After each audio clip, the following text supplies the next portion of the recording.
Well, hello, folks. It's January 14, and we are down at the river to continue construction on the house. Today, we are going to be starting to remove the river bedroom wall, and I'll show you that in a second.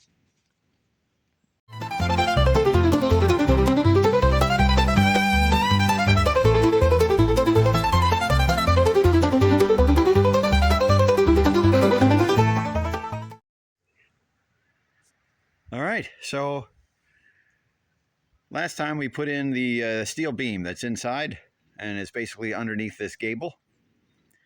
So now I'm going to start tearing apart this wall and along the side wall.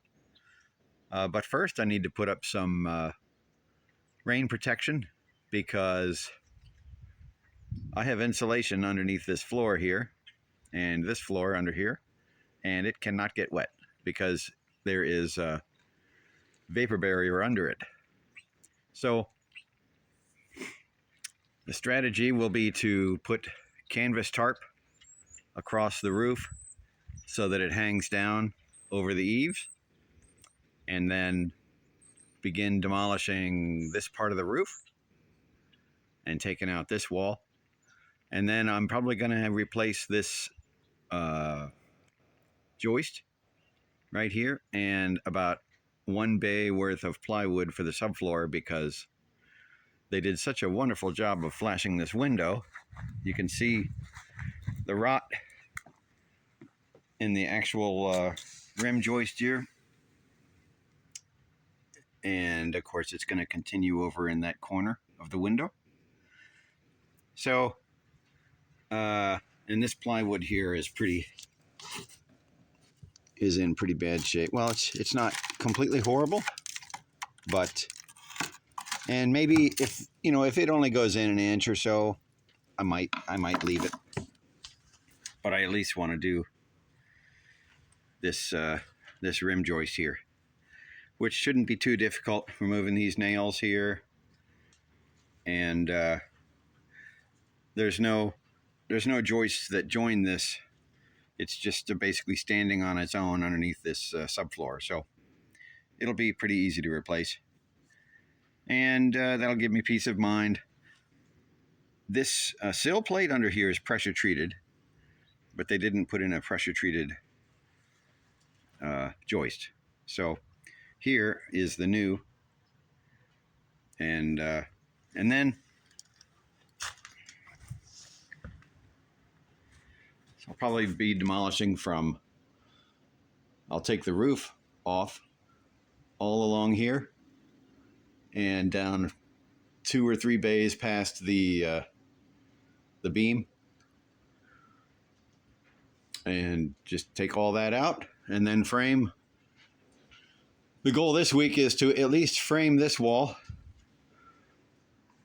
and possibly begin framing this wall here. But I'm not going to be too optimistic about that. The reason I'm going to be doing these two separate, I'm going to do this 8 feet here and then the 24 over there separate, is because, number one, this 24-foot LVL needs to span the whole 24-foot from here over, and this gives me a clean break. I'm still doing 2x6 construction on this river-facing wall, but it gives me a clean break because I've got that beam up there with only a single top plate, and there's a double top plate here, so that makes a good, nice, clean break. I'll just have like 3 or 4 2x6s supporting that whole joint where the two come together. And then, of course, I'll be framing for a new window. Anyway, hope you like it. See you.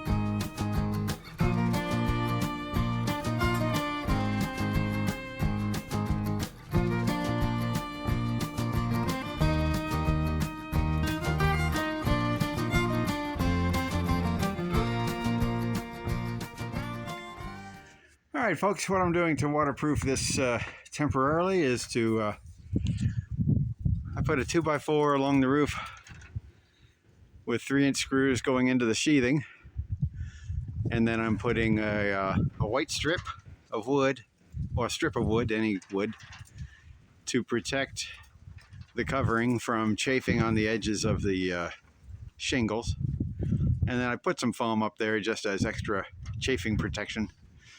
And then I'm putting this plastic down, not necessarily for waterproofing, but it's a double, belt and suspenders for waterproofing. But this is mainly to prevent the chafing of the canvas tarp on the roofing itself. So this should protect the tarp and keep it waterproof. This is kind of a sacrificial abrasion resistance measure. So I'll drape the plastic, and that's only going to go to the past the edge, and then the canvas will go all the way down, and I've measured it so that it'll go from the peak, along the peak, and then down a little past where the eaves are right now on the riverside. These are two 20 by 20 foot tarps. And then on the other side, I'll start tearing apart the roof.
Alright folks, so I got this wall demolished and replaced the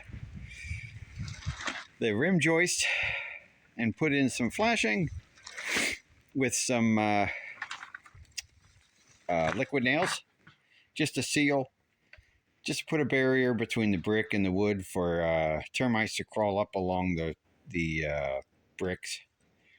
And then, of course, they would hit pressure-treated wood, so it's kind of a moot point. But anyway, so the flashing is to prevent water from hitting the wood after going between flashing that's exterior to the sheathing and the interface to the deck. So, and then this is 3 inches of pressure-treated half-inch ply, which not only is nice that it's pressure treated, but it gives me 3 inches so that when I add 4 feet to the sheathing here, and then another 4 feet sheet of sheathing above that, that the top, the second sheathing edge will overlap the LVL beam that's going across the entire back 24 feet of the main living area. So it's as much of a spacer to raise the bottom edge of the sheathing as it is to provide yet another barrier for bugs getting into the non-pressure treated sheathing that's sitting on top of it. Of course, outside of this will be 2 inches of rigid foam insulation, and then a 3/4 inch rain screen, and then the siding. So this first board of the deck is probably going to be ripped down to maybe an inch with the flashing over it, or flashing going under it. So the exterior of the wall is going to come out another 3.5 inches. Well, it'll be 3.5 inches from the joist. So anyway, I'll be proceeding with this down the length after I frame up this part and frame up that other part over there. About 12 or 11 or 12 feet of this wall and 8 feet of this wall I can frame up. Next time I come down, all things favorable. Anyway, thanks for watching. See you.